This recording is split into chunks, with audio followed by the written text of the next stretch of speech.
আসসালামু আলাইকুম। Real village cooking চ্যানেলে সবাইকে ওয়েলকাম জানাচ্ছি। আজকে আমি বানাবো দুটো ডিম দিয়ে মুচমুচে খাস্তা ডিম পরাটা রেসিপি। চলুন তাহলে স্কিপ না করে পুরো ভিডিওটা দেখতে থাকুন, খুবই ভালো লাগবে। শুরু করলাম। এখানে নিয়ে নিয়েছি আমি ময়দার পরিবর্তে আপনারা গমের আটা দিয়েও বানাতে পারেন। আমি এখানে এই বাটি মাপ করে 2 বাটি পরিমাণে গমের আটা নিয়ে নিলাম। লবণ নিয়ে নিলাম হাফ টেবিল চামচ। লবণ এবং ময়দার সঙ্গে ভালোভাবে মিশিয়ে নিলাম। এবার এর মধ্যে দিয়ে দিচ্ছি 2 টেবিল চামচের মতো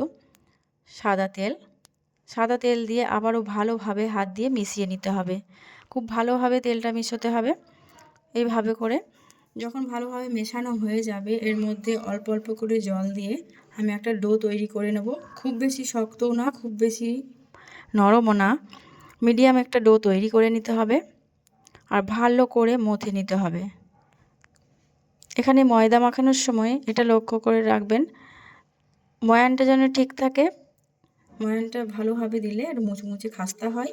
আমি একটা ডো তৈরি করে নিলাম। আপনারা চাইলে এই পর্যায়ে রেস্টে রাখতে পারেন 5 থেকে 7 মিনিট। আমি ভালোভাবে মথে নিচ্ছি। মথে নেওয়ার পর এটা আমি রেস্টে রেখে দেবো।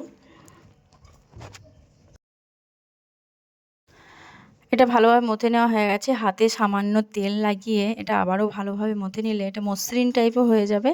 এটা আমি রেখে দিচ্ছি এক সাইডে 10 মিনিটের জন্য। আর এদিকে আমি ডিমের ফিলিংসটা রেডি করে নিচ্ছি। একটা গাজর নিয়েছি, যেহেতু আমি বাচ্চা থেকে বড় সকলের জন্য বানাবো, বাচ্চারাও খাবে, সেই জন্য আমি গাজর নিয়ে নিলাম। একটা গাজর নিয়ে নিয়েছি। গাজরটা এইভাবে গ্রেট করে নিচ্ছি। ভালোভাবে ধুয়ে পরিষ্কার করে নিয়েছিলাম। আমি অল্প করে নিয়েছি, আপনারা পরিমাণে বেশিও নিতে পারেন। আর দিয়ে দিচ্ছি 2টো কাঁচা লঙ্কা, এভাবে ছোট ছোট করে কুচি কুচি করে কেটেছি। আমি ঝালের পরিমাণটা একটু কম দিয়েছি। একটা বড় সাইজের পেঁয়াজ কুচি করে দিয়েছি। লবণ দিয়ে দিলাম সামান্য। ঝালের পরিমাণটা আপনারা দেখে শুনে দেবেন, যেহেতু বাচ্চারা খাবে সেই জন্য আমি কম করে নিয়েছি। সব কিছুকে ভালোভাবে মিশিয়ে নিতে হবে। হাত দিয়ে একটু সামান্য চটকে চটকে দিতে হবে যেন লবণটা ভালোভাবে মিশে যায় আর পেঁয়াজগুলো একটু নরম টাইপের হয়ে যায়। আর এখানে 2টো ডিম নিয়েছি। 2টো ডিমকে আমি এর মধ্যে মিশিয়ে নেব। চামচের সাহায্যে আমি একটু ভালোভাবে মিশিয়ে নিচ্ছি। এখানে মেশানো হয়ে গেছে, দেখুন। এবার আমি এখানে এক সাইডে রেখে দেবো আর সেই ময়দার ডোটা আমি নিয়ে নিলাম। আরও ভালো করে মথে আমি লেচি কেটে নেব। এভাবে ভালোভাবে মথে নিলাম। হাতের সাহায্যে একটু লম্বা করে গোল করে নিচ্ছি। ছোট ছোট করে লেচি কেটে নেব।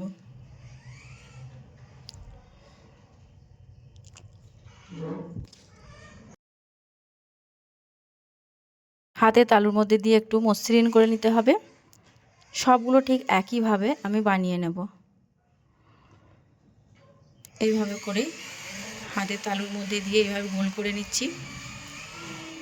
এই দেখুন, ঠিক এইভাবে আমি সব কটাকে বানিয়ে নেব। সব কটা আমি বানিয়ে নিয়েছি। এখানে আমার 5টা লেচি হয়েছে। একটা নিয়ে নিলাম।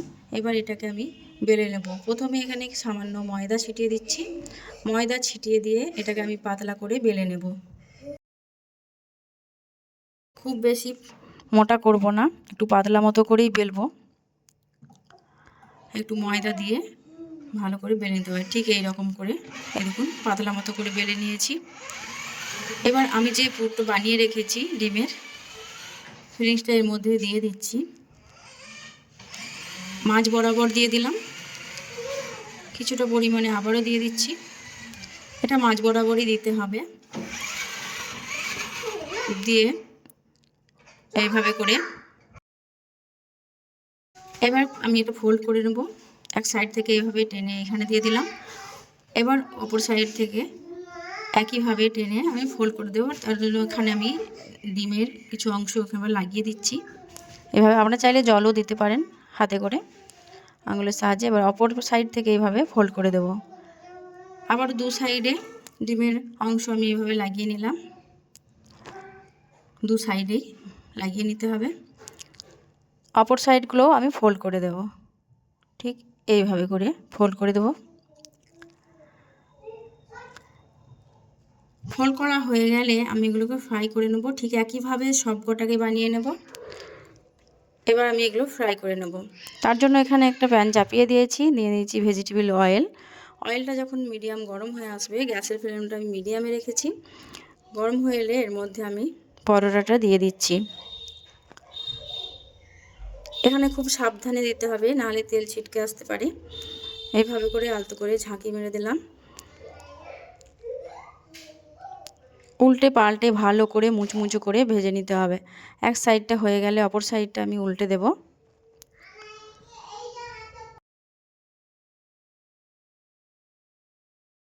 এই দেখুন, এবার গ্যাসের ফ্লেমটা আমি মিডিয়ামে করে দিয়েছি। একবার লো একবার মিডিয়াম রেখে আমি এটাকে ফ্রাই করছি, না হলে পুড়ে যেতে পারে। এটা খুব তাড়াতাড়ি করা যাবে না, ধীরে ধীরে বা আস্তে আস্তে করলে এটা ভালোভাবে ফ্রাই হবে এবং মুচমুচে খাস্তে হবে। একটু নাড়াচাড়া করে করেই ফ্রাই করতে হবে। আমি এক সাইডটা আবার উল্টে দেব। খুব সাবধানে করতে হবে এটা। দু সাইডটাই ভালোভাবে এটাকে ফ্রাই করে নেব, দিয়ে তেল ঝরিয়ে তুলে নেব। এটা প্রায় হয়ে এসেছে, ডিম পরোটা ফ্রাই হয়ে এসেছে। ঠিক একইভাবে আমি সব কটাকে ফ্রাই করে নেব। এটাকে তুলে নিচ্ছি। বাকি যেগুলো আছে সবগুলো ঠিক একই পদ্ধতিতে ফ্রাই করে নিয়েছি। আমি একটা প্লেটের মধ্যে নিয়ে নিলাম, আর নিয়ে নিয়েছি পেঁয়াজ কুচি আর টমেটো সস। এবার এটাকে আমি কেটে নেব, পিস পিস করে ছোট ছোট করে কেটে নেব। আপনারা চাইলে এভাবেও খেতে পারেন। আমি ছোট ছোট করে পিস করে কেটে নিচ্ছি। কতটা মুচমুচে এবং খাস্তা হয়েছে বলে বোঝানো যাবে না। আপনারা বাড়িতে একবার ট্রাই করে দেখবেন, এত সুন্দর খেতে হয় বিশ্বাস করতে পারবেন না। আর টমেটো সস বা আলুর দমের সঙ্গে তো অসাধারণ লাগবে। সঙ্গে যদি থাকে স্যালাড, দারুণ মুচমুচে একটা রেসিপি, ব্রেকফাস্ট রেসিপি, বা বাচ্চাদের টিফিনেও এইভাবে দিতে পারেন। বাড়িতে এইভাবে বানিয়ে দিলে বাচ্চারা খুব খুশি হবে, আবার চাইবে, এতটাই মজাদার হয়। এই দেখুন, খুবই খাস্তা মুচমুচে একটা রেসিপি, মুখে দিলে এর স্বাদ অন্যরকম। এইভাবে কিন্তু আপনারা বাড়িতে বানিয়ে নিতে পারবেন। আপনারা একবার হলেও বাড়িতে ট্রাই করে দেখবেন, খুবই ভালো হবে।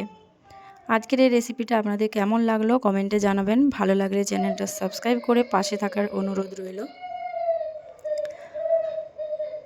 আজকের এই রেসিপি এখানেই শেষ করছি।